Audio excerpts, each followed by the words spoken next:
So some of the new weapons that we have in Gears of War 2 include the Scorcher, which is one of my personal favorites. It's essentially the flamethrower from hell. It is basically the most beautiful but deadly flamethrower ever conceived in a video game. Then we also have the Gorgon, which is a locust burst pistol, which is tremendously powerful and also very heavy. And then we also have a shield that players can wield, and they can carry that around and deploy that. You could actually carry the shield with the burst pistol and kind of use that as like a 1-2 punch. And then we have a poison grenade that players can use for area of denial in order to kind of throw this nasty, noxious cloud out. So in Gears of War 1, we had the ability of using a grenade for grenade tagging. So we found that it would be more interesting to actually take that idea of grenade tagging an opponent and actually apply it to the environment. So now you can actually take any of our 3 grenades, the poison grenade, the smoke grenade, or the frag grenade, and you can actually attach it to a wall. And you can use that sort of as a proximity mine, so that if any time an opponent goes by, the grenade will go off.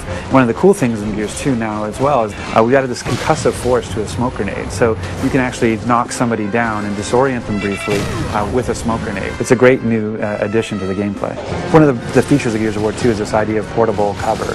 We have it both in the shield that you get to carry, the idea of the meat shield, a feature that sort of led to Meat Flag, this idea of being able to hold somebody as a captive and defend yourself while they block the shots for you. One of the big things about Gears 2 is just not just relying on a static cover that's already placed in the world, but being able to carry cover with you and move with cover as it moves through the level. So in the first Gears, the chainsaw, the Lancer, was a wonderful weapon, and players would cut each other up and they had a great time doing it. But we never really got into the whole idea of if 2 players came at each other with a chainsaw, what would happen. It was essentially random who won. And now we're answering that question in the sequel, whereas players will lock onto each other and engage in this life or death struggle with sparks flying and the light flickering, and they're grunting and they're pushing, and players are mashing the button, and within 3 seconds one player will wind up winning and cutting the other guy in half. And it's this tremendously memorable moment to see these 2 soldiers, these 2 huge warriors dueling on the battlefield with these weapons.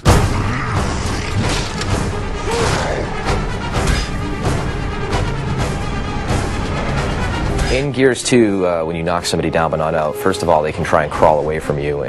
But if you do happen to get a hold of your enemy, you can first take them hostage, which is called meatbagging them, so you're kind of holding them as a human hostage, human shield. You can also finish them off by then breaking the character's neck and dropping them on the ground. Or if you want to, while the foe is crawling away, you can hit the Y button to do an execution. And there's all sorts of crazy ones, from using the long shot sniper rifle like a sledgehammer, to using the torque bow to popping the enemy's head off, to climbing on top of them and just beating the crap out of them. So there's just tons of them there this time around, and they're a great way to finish off the round and get your buddies cheering on Xbox Live. So in Gears 1, we found that a lot of players felt that evading towards their foes, rolling essentially, and shotgunning at the end of that evade was an effective technique. And that really wasn't the game that we envisioned, so we hooked in this idea of stopping power, whereas players get shot and they actually will slow down progressively with more bullets, so that players can no longer just run blindly at each other, gladiator style. They actually have to be a little bit more tricky and use the cover system and flank and deal with suppressing fire from their buddies in order to really earn their kills this time around. Gears 2 is bigger, better, and more badass, and the multiplayer most certainly shows that. We have amazing new game modes. We're shipping with at least 7. We have great new multiplayer arenas. We have nasty new weapons, grisly new executions, a larger scale of the multiplayer, and I think players are going to be pleasantly surprised with the complete package that we're delivering for them.